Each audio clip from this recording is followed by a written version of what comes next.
is your philosophy on pressure and blitzing? It'll be pressure when needed, blitz when needed.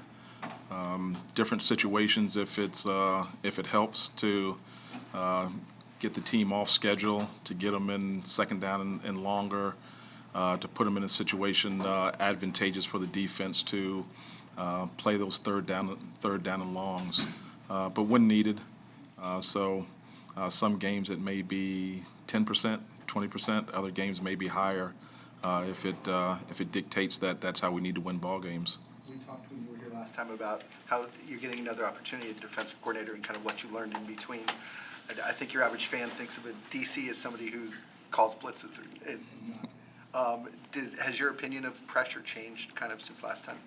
A little bit. I do think there needs to be from time to time something to throw the offense off schedule, things they may not have seen on tape.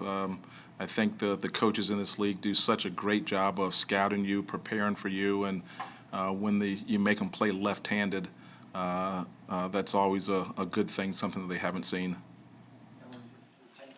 Now, where do you sense that momentum defensively has been created with what you've been able to do the last couple of weeks?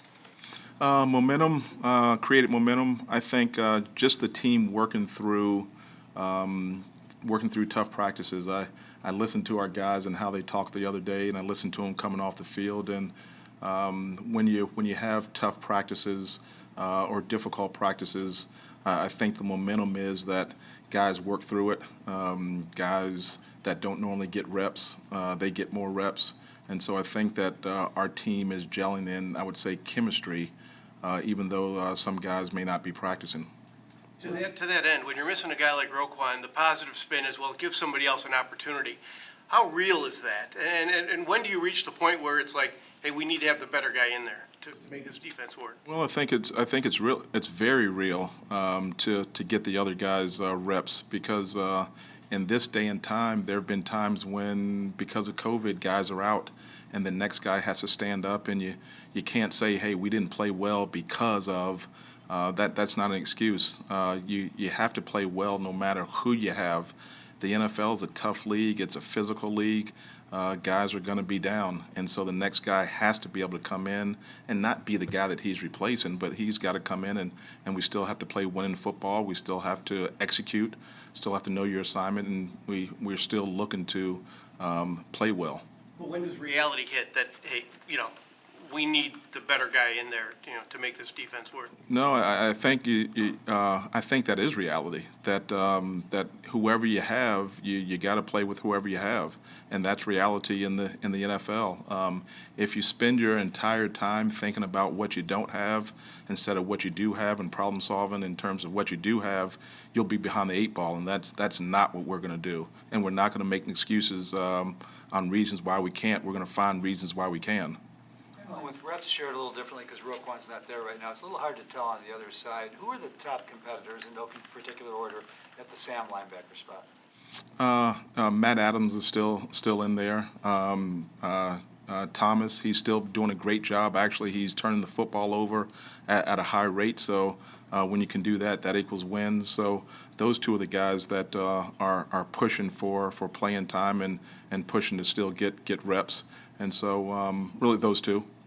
The kids jumping out at all? Those two guys. I heard Nick mention the other day in his conference. He said the reason why Matt's here because he understands the defense, because he plays with high tempo, because he's physical. And then Thomas, again, he stands out because he's leading the group in turnovers. We keep track of how many guys have intercepted the ball, how many balls you've knocked out, how many scoop and scores, and he's leading the group. So those two guys are standouts right now. What do you like most about the defense to this point? Can you maybe a strength you could identify? I'm sorry? What do you like most about the defense to this point? Perhaps a strength you could identify? Attitude, hustle. I know that may sound so simple, but a team with a good attitude. I read a book once. It's the energy bus, or the speed of trust. And so when guys have good attitudes, the chemistry is faster. when guys, and that's a big deal when you're gelling as a defense. The way we hustle. Yesterday was a little bit long of a practice, and guys still had great attitudes. They came in, they weren't cussing, fussing, making excuses about their legs, which that sometimes can happen. So I think that's a good sign in terms of the dividends that will pay off. I asked them the other day how many business majors we have in there, and one or two guys raised their hands, and I go, tell me a common sense principle of business, and they knew what I was getting at because I've said it before. But when you're in business, the last thing that shows is a profit. So there can be some ups and some downs, but the profit is the last thing that usually shows. So the chemistry, the hustle, that will pay off down the road. Seems like every practice almost we've seen Justin Jones get in the backfield and make a play. What have you come to appreciate about him so far? The quick twitch. He's a pro. He knows how to play football. Some guys are, and we don't take this the wrong way. Some guys go out there and they're doing exactly what the coaches told them to. They're reading their keys. They're getting lined up. They're executing. Justin takes it a little bit further in. He can do that along with, hey, what's the offense? Is he expecting from the offense in terms of situational football? In this situation, when the back is offset, when the back is to me, when they're in this formation, this is the expectation of the play. And so he takes it a step further he's gone from 101 to 202 and even a higher level in terms of how he plays football. Going back to the conversation about the attitude of the team. When you first got here, you mentioned you would anticipate some obstacles with the hits thing, that it really wasn't for everybody. Mm-hmm. Have you run into any of those obstacles yet? Actually, they've been. It's still been a honeymoon stage in terms. The guys have been great. I was expecting some pushback, some kickback. Hey, coach, my legs are dead. We shouldn't be. Hey, coach, this is what we did last year. Hey, coach, this is what I used to do to be successful. There hadn't been any of that. The guys have been outstanding in terms of how they're working. That shows that they trust their position coaches. They trust the head coach. So far, no. Those two practices, would those have been a moment where you're like, ooh, I wonder how they're going to respond, and do you think they kind of pass that test maybe? Well, every day I wonder how they're going to respond. Even today's practice, after a tough practice yesterday or a longer practice yesterday, you look at and you see how your team responds, and you're always in an evaluation stage. Look at your team, try to put your pulse on the team, see what the body language is each day, see how they hustle. Sometimes you have to know when to push them and when to pull back, and that's what I think our head coach has a great pulse on the team. And he does know when to push and he does know when to pull back, and he does know sometimes it's, hey, don't say anything, just let them go. Do you learn things from players when they speak up here to us? Because you mentioned that you heard some of the reactions to the intense practices, but is it something you listen closely to hear what your players are about sometimes? I just think information is king. Sometimes I learn better ways to say things from them. Sometimes again, I love to learn, and so it may be how well a guy speaks. My kids are on me about how many ums and ahs I say in these meetings, and so I look at that. I look at the pulse of the team, the attitude of the team. I can get that from players, and another book is Good to Great, and added a good idea has no rank. So if I can find something, if I can learn something from one of our players, our coaches, our GMs, I'll take it because the difference in the NFL, winning and losing, is that much.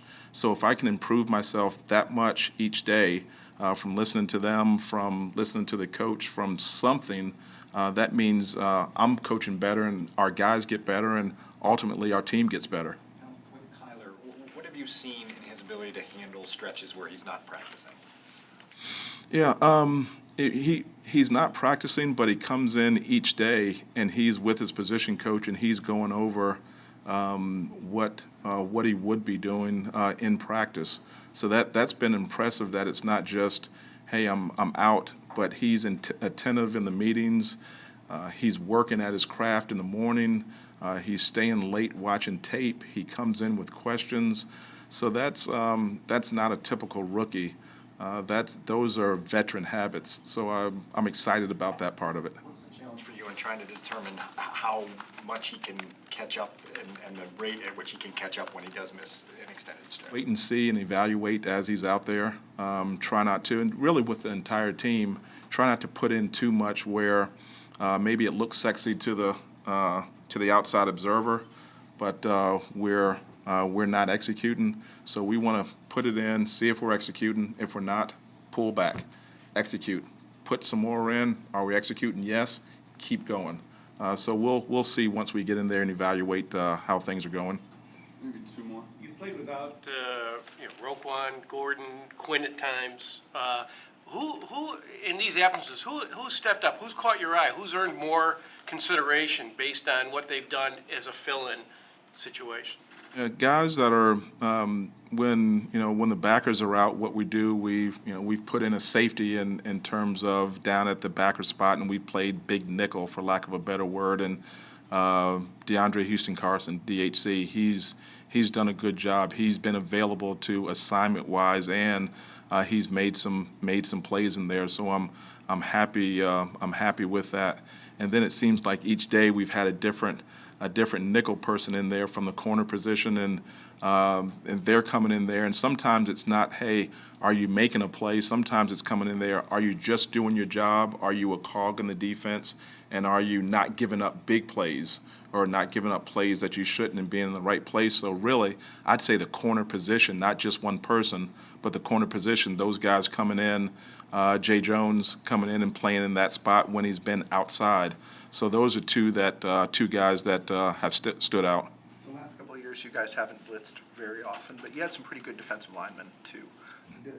Where does that factor in when determining how many guys you want to bring? Is, the faith you have in the four up front to get home? Yeah, that's a wait and see. If Quinn were sitting up here, he'd say, "Hey, coach, I got you," and all we need is four, and we'll get home with four if you're talking about the passing game.